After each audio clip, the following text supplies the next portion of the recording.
ಹುಬ್ಬಳ್ಳಿಯಲ್ಲಿ ಬಿಜೆಪಿ ಕಾರ್ಯಕರ್ತೆ ವಿವಸ್ತ್ರ ಆರೋಪ ಪ್ರಕರಣದ ತನಿಖೆ ಚುರುಕುಗೊಂಡಿದೆ.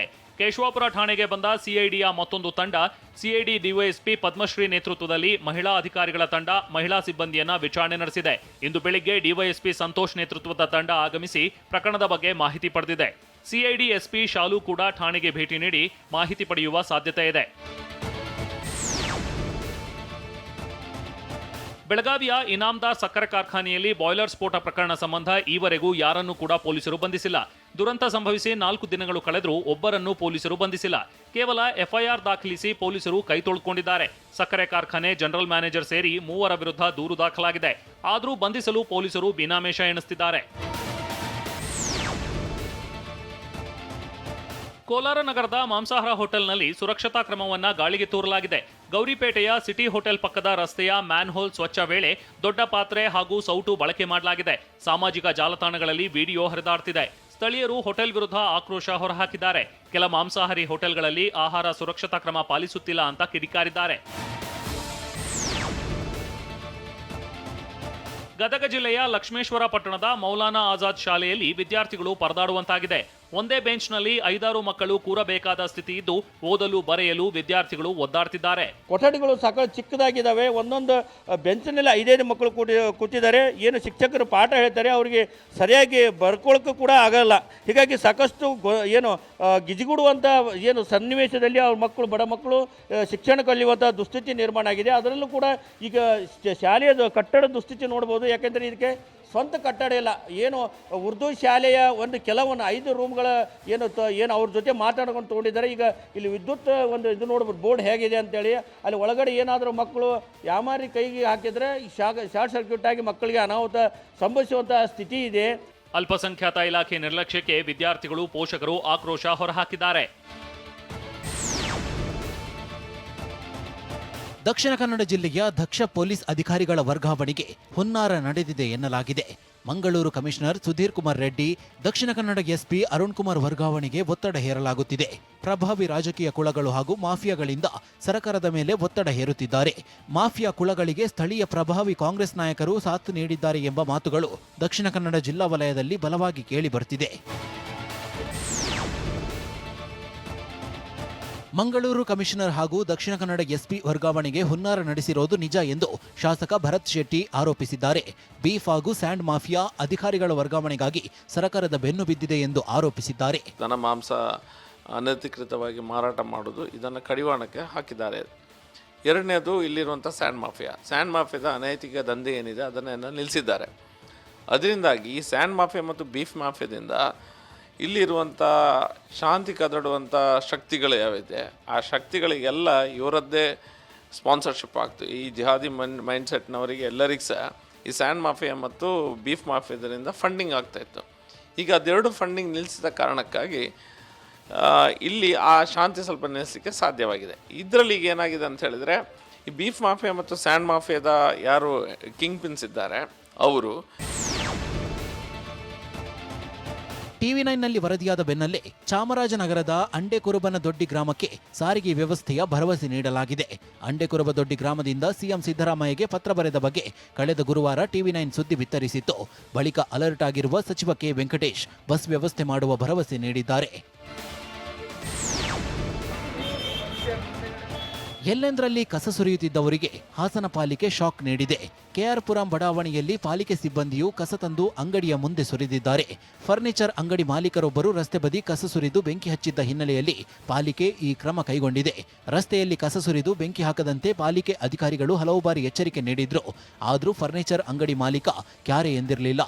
ಹೀಗಾಗಿ ಇಂದು ಟ್ರ್ಯಾಕ್ಟರ್ನಲ್ಲಿ ಕಸ ತುಂಬಿಕೊಂಡು ಅಂಗಡಿ ಮುಂದೆ ಸುರಿಯಲಾಗಿದೆ. ಅಲ್ಲದೆ 500 ರೂಪಾಯಿ ದಂಡ ಕೂಡ ವಿಧಿಸಲಾಗಿದೆ. ಬೆಂಗಳೂರಿನ ಡೈರಿ ಸರ್ಕಲ್ ಬಳಿ ಇಬ್ಬರ ನಡುವಿನ ಗಲಾಟೆ ಮಧ್ಯೆ ಪ್ರವೇಶಿಸಿದ 3ನೇ ವ್ಯಕ್ತಿ ಹಲ್ಲೆ ನಡೆಸಿದ್ದಾರೆ. ಬೈಕ್ ಟ್ಯಾಕ್ಸಿ ಪ್ರಶ್ನಿಸಿದ್ದ ಆಟೋ ಚಾಲಕ ಬಸವಯ್ಯಗೆ ವೃದ್ಧರೊಬ್ಬರು ಕಲ್ಲಿನಿಂದ ಹಲ್ಲೆ ನಡೆಸಿದ್ದಾರೆ. ಆಡುಗೋಡಿ ಪೊಲೀಸ್ ಠಾಣೆಯಲ್ಲಿ ಕೇಸ್ ದಾಖಲಾಗಿದೆ.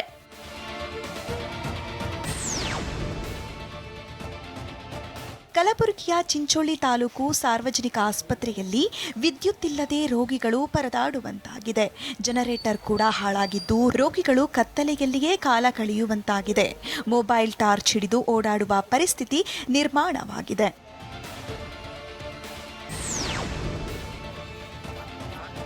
ಚಿತ್ರದುರ್ಗದ ಚಳ್ಳಕೆರೆ ಬಸ್ ನಿಲ್ದಾಣದಲ್ಲಿ ಕಳ್ಳತನ ನಡೆದಿದೆ. ಅನಸೂಯಮ್ಮ ಎಂಬುವವರ ಮಾಂಗಲ್ಯ ಸರ ಕಳುವು ಮಾಡಲಾಗಿದೆ. ಮಹಿಳೆಯು ಚಳ್ಳಕೆರೆಯಿಂದ ರಾಂಪುರಕ್ಕೆ ತೆರಳುವಾಗ ಕಳ್ಳರು ಕೈಚಳಕ ತೋರಿದ್ದಾರೆ. ಕೆಎಸ್ಆರ್ಟಿಸಿ ಬಸ್ ಸಮೇತ ಪ್ರಯಾಣಿಕರನ್ನ ಠಾಣೆಗೆ ಕರೆತಂದು ಪರಿಶೀಲನೆ ನಡೆಸಲಾಗಿದೆ.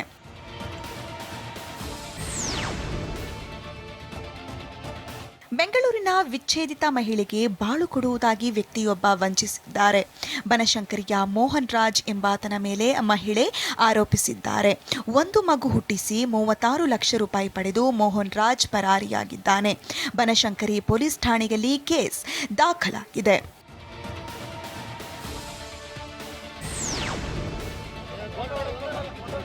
ಗದಗ ನಗರದ ಕಡಲೆ ಕಳ್ಳನನ್ನ ಕಂಬಕ್ಕೆ ಕಟ್ಟಿಹಾಕಿ ಹಿಗ್ಗಾಮುಗ್ಗ ಥಳಿಸಲಾಗಿದೆ.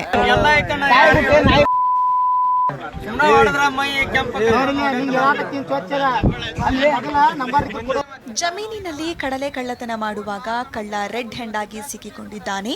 ಆತನನ್ನ ಕಂಬಕ್ಕೆ ಕಟ್ಟಿಹಾಕಿ ಕೊರಳಿಗೆ ಕಡಲೆ ಗಿಡ ಮಾಲೆ ಹಾಕಿ ಸಾರ್ವಜನಿಕರು ಧರ್ಮದೇಟು ನೀಡಿದ್ದಾರೆ.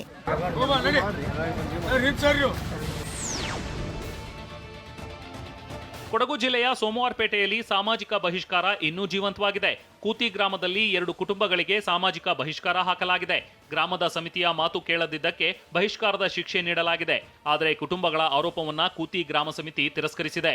ನಮ್ಮ ಗ್ರಾಮದಿಂದ ಬಹಿಷ್ಕಾರ ಬಿಟ್ಟು 2019ರಿಂದ ನಿರರ್ಥವಾಗಿ ತೊಂದರೆ ಕೊಟ್ಕೊಂಡು ಬಂದಿದ್ದಾರೆ. ಬಹಿಷ್ಕಾರ ಅಂದರೆ ಅಂಗಡಿಗೆ ಹೋಗಂಗಿಲ್ಲ, ಒಂದು ಪಲ್ಪರ ವ್ಯವಸ್ಥೆಗೆ ಹೋಗಂಗಿಲ್ಲ, ತೋಟಕ್ಕೆ ಜನ ಬರೋಂಗಿಲ್ಲ, ದೇವಸ್ಥಾನಕ್ಕೆ ಹೋಗಂಗಿಲ್ಲ. ಈ ರೀತಿ ಆಗಿಂದ ತೊಂದರೆ ಕೊಟ್ಟು ಬರೋದು. ತಂದೆ ತಾಯಿ ಮನೆಗೆ ಬರೋಂಗಿಲ್ಲ, ಆ ರೀತಿ ಮಾಡಿದ್ದಾರೆ. ಮದುವೆ ಫಂಕ್ಷನ್ಗೆ ಹಿಂಗೆ ಯಾವುದಕ್ಕೂ ಹೋಗಂಗಿಲ್ಲ, ಸಾವಿಗೆ ಹೋಗಂಗಿಲ್ಲ. ಮೊನ್ನೆ ನಮ್ಮ ಚಿಕ್ಕಪ್ಪ ಬರ್ತಿರೋದ್ರು, ಅವ್ರ ಮನೆಗೆ ಸಾವಿಗೆ ಒಕ್ಕೋಬಿಟ್ಟಿಲ್ಲ. ಬೆಂಗಳೂರಿನಲ್ಲಿ ಫರ್ನಿಚರ್ ಗೋದಾಮಿನಲ್ಲಿ ಬೆಂಕಿ ಅವಘಡ ಸಂಭವಿಸಿದೆ. ಬಾಣಸುವಾಡಿ ಸಮೀಪದ ಗೌಡನಹಳ್ಳಿಯಲ್ಲಿರೋ ಪೀಠೋಪಕರಣ ಗೋದಾಮಿನಲ್ಲಿ ಈ ಅಗ್ನಿ ಅವಘಡ ಸಂಭವಿಸಿದೆ. ಅಗ್ನಿಶಾಮಕ ಸಿಬ್ಬಂದಿ ಬೆಂಕಿ ನಂದಿಸಿದ್ದು ಲಕ್ಷಾಂತರ ರೂಪಾಯಿ ನಷ್ಟ ಉಂಟಾಗಿದೆ.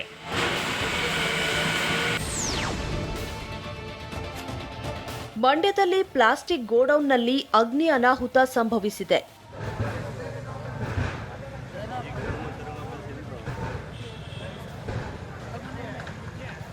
ಮಳವಳ್ಳಿ ತಾಲೂಕಿನ ಕಿರುವಾಗಲಿನಲ್ಲಿ ಈ ಘಟನೆ ನಡೆದಿದೆ. ಮುಜಾಯಿದ್ ಎಂಬುವರಿಗೆ ಸೇರಿದ ಪ್ಲಾಸ್ಟಿಕ್ ಗೋಡೌನ್ ಸುಟ್ಟು ಕರಕಲಾಗಿದೆ. ಶಾರ್ಟ್ ಸರ್ಕ್ಯೂಟ್ನಿಂದ ಬೆಂಕಿ ಹೊತ್ತಿಕೊಂಡಿರೋ ಶಂಕೆ ವ್ಯಕ್ತವಾಗಿದೆ.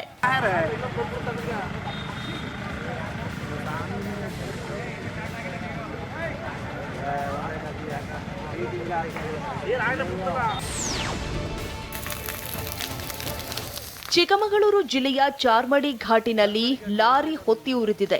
ನಡು ರಸ್ತೆಯಲ್ಲಿ ಸಂಪೂರ್ಣ ಸುಟ್ಟು ಭಸ್ಮವಾಗಿದೆ. ಲಕ್ಷಾಂತರ ಮೌಲ್ಯದ ಮೆಕ್ಕೆಜೋಳ ನಾಶವಾಗಿದೆ. ಬೆಂಕಿ ಕಾಣಿಸಿಕೊಳ್ತಿದ್ದಂತೆ ಲಾರಿಯಿಂದ ಜಿಗಿದು ಚಾಲಕ, ಕ್ಲೀನರ್ ಪ್ರಾಣ ಉಳಿಸಿಕೊಂಡಿದ್ದಾರೆ.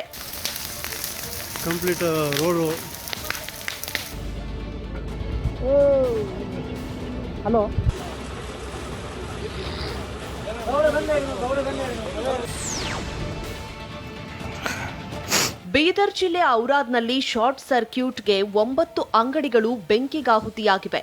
ಅಂಗಡಿಗಳಲ್ಲಿದ್ದ ಲಕ್ಷಾಂತರ ಮೌಲ್ಯದ ವಸ್ತುಗಳು ಬೆಂಕಿಗಾಹುತಿಯಾಗಿವೆ. ಔರಾದ್ ಬಸ್ ನಿಲ್ದಾಣದ ಎದುರಿಗಿದ್ದ ಕಿರಾಣಿ, ಬಾಂಡೆ, ಚಪ್ಪಲಿ ಅಂಗಡಿಗಳು ಭಸ್ಮವಾಗಿವೆ.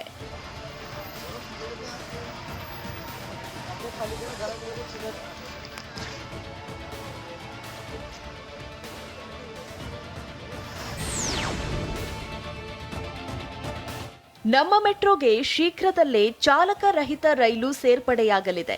ಕೋಲ್ಕತ್ತಾದ ಟಿಟಾಘರ್ನಿಂದ 8ನೇ ಚಾಲಕ ರಹಿತ ರೈಲು ರವಾನೆಯಾಗಿದೆ. ಸದ್ಯ ಹಳದಿ ಮಾರ್ಗಕ್ಕೆ 7 ಮೆಟ್ರೋ ರೈಲ್ಗಳು ಸೇರ್ಪಡೆಯಾಗಿವೆ.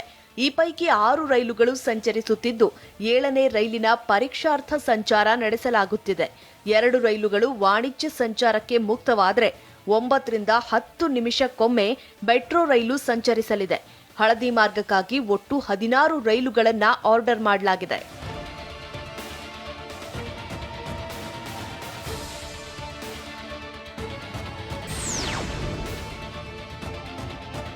ನಿಯಮಗಳನ್ನ ಗಾಳಿಗೆ ತೂರಿ ಪಿಜಿ ನಡೆಸೋರಿಗೆ ಜಿಬಿಎ ಶಾಕ್ ಕೊಟ್ಟಿದೆ.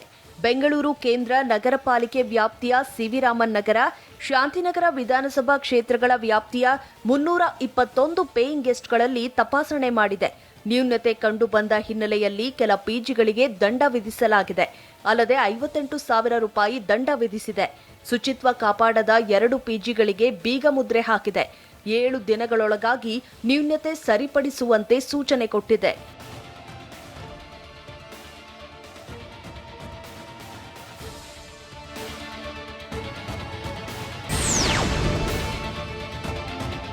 ಚಿಕ್ಕಮಗಳೂರಿನ ಬೀರೂರಿನಲ್ಲಿ ಚಿರತೆ ಆತಂಕ ಮನೆ ಮಾಡಿದೆ. ಇಂಡಸ್ಟ್ರಿಯಲ್ ಏರಿಯಾ ಅಮೃತ ಮಹಲ್ ಕಾವಲು ಸುತ್ತಮುತ್ತಲಿನ ಮನೆಗಳ ಬಳಿ ಸಂಚಾರ ಮಾಡಿದೆ. ಕಾಂಪೌಂಡ್ನೊಳಗಿದ್ದ ನಾಯಿ ಬೇಟೆಗಾಗಿ ಚಿರತೆ ಹೊಂಚು ಹಾಕಿ ಕುಳಿತಿದ್ದ ದೃಶ್ಯ ಸಿಸಿ ಕ್ಯಾಮೆರಾದಲ್ಲಿ ಸೆರೆಯಾಗಿದೆ.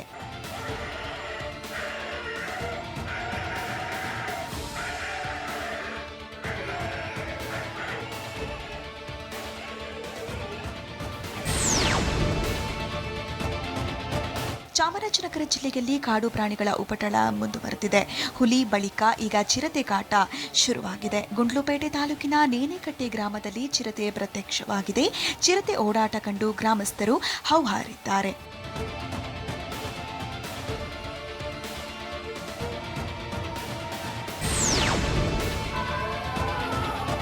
ಮೈಸೂರಿನ ಸರಕೂರಿನಲ್ಲಿ ಅರಣ್ಯ ಇಲಾಖೆಯ ವಾಹನವನ್ನ ಒಂಟಿ ಸಲಗ ಬೆನ್ನಟ್ಟಿದೆ. ದಡದಳ್ಳಿ ಕಾಲೋನಿಯ ಅರಣ್ಯ ಅಂಚಿನಲ್ಲಿ ಅರಣ್ಯ ಸಿಬ್ಬಂದಿಗಿರೋ ವಾಹನವನ್ನ ಆನೆ ನೋಡಿದೆ. ಬ್ಯಾರಿಕೇಡ್ ಇದ್ದ ಕಾರಣ ದಾಳಿ ಮಾಡಲು ಸಾಧ್ಯವಾಗಲಿಲ್ಲ.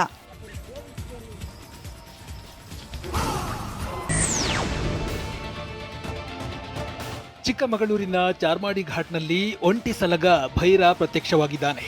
ಕಳೆದ ರಾತ್ರಿ ರಸ್ತೆ ಮಧ್ಯೆ ಆನೆ ನಿಂತಿದ್ರಿಂದ ಮಂಗಳೂರು ಚಿಕ್ಕಮಗಳೂರು ಎರಡೂ ಕಡೆಯಲ್ಲೂ ಟ್ರಾಫಿಕ್ ಜಾಮ್ ಉಂಟಾಗಿತ್ತು. ಮೊಬೈಲ್ ಸಂಪರ್ಕ ಇಲ್ಲದೆ ಪ್ರಯಾಣಿಕರು ಪರದಾಡಿದ್ರು.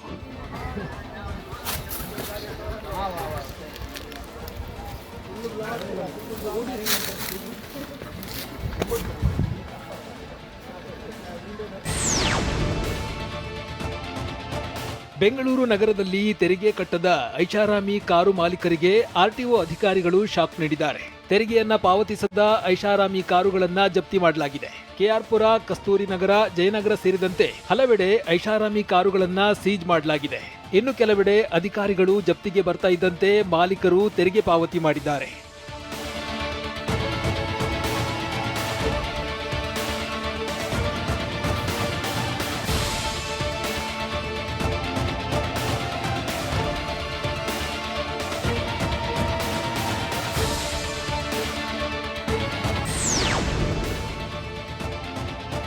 ಕೋಲಾರ ನಗರದಲ್ಲಿ ಪುಟಾಣಿ ಮಕ್ಕಳಿಂದ ಹೆಲ್ಮೆಟ್ ಜಾಗೃತಿಯನ್ನ ಹಮ್ಮಿಕೊಳ್ಳಲಾಗಿತ್ತು.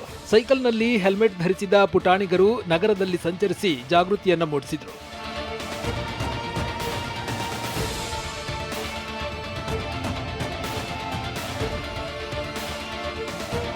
ಹೆಲ್ಮೆಟ್ ಧರಿಸುವುದರಿಂದಾಗುವ ಪ್ರಯೋಜನಗಳ ಕುರಿತು ಅರಿವನ್ನ ಮೂಡಿಸಿದರು. ಕೋಲಾರ ನಗರ ಠಾಣೆ ಸಿಪಿಐ ಸದಾನಂದ, ಶಿಕ್ಷಕರು ಹಾಗೂ ಪೋಷಕರು ಜಾಗೃತಿ ಕಾರ್ಯಕ್ರಮಕ್ಕೆ ಸಾಥ್ ನೀಡಿದರು.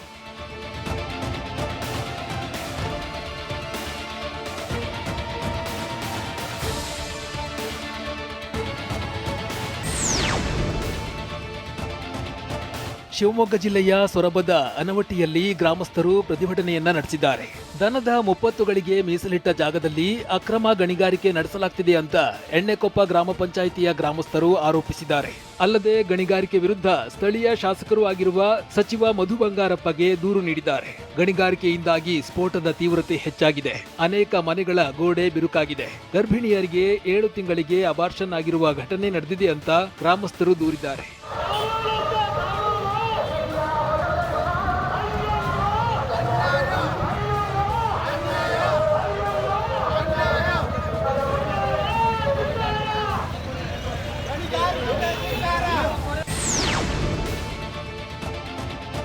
ಬೆಂಗಳೂರು ದಕ್ಷಿಣ ಜಿಲ್ಲೆಯ ರಾಮನಗರ ರಣಹದ್ದು ವನ್ಯಜೀವಿ ಧಾಮಕ್ಕೆ ಚಳಿಗಾಲದ ಅತಿಥಿಗಳು ಆಗಮಿಸಿದ್ದಾರೆ. ಉತ್ತರ ಭಾರತದ ಹಿಮಾಲಯನ್ ಗ್ರೀಫನ್ ಮತ್ತು ಹಿರೋಶಿನ್ ಗ್ರೀಫನ್ ರಣಹದ್ದುಗಳು ವಲಸೆ ಬಂದಿವೆ. ಕಳೆದ 2 ವರ್ಷಗಳಿಂದ ಈ ರಣಹದ್ದುಗಳು ಬಂದಿರಲಿಲ್ಲ.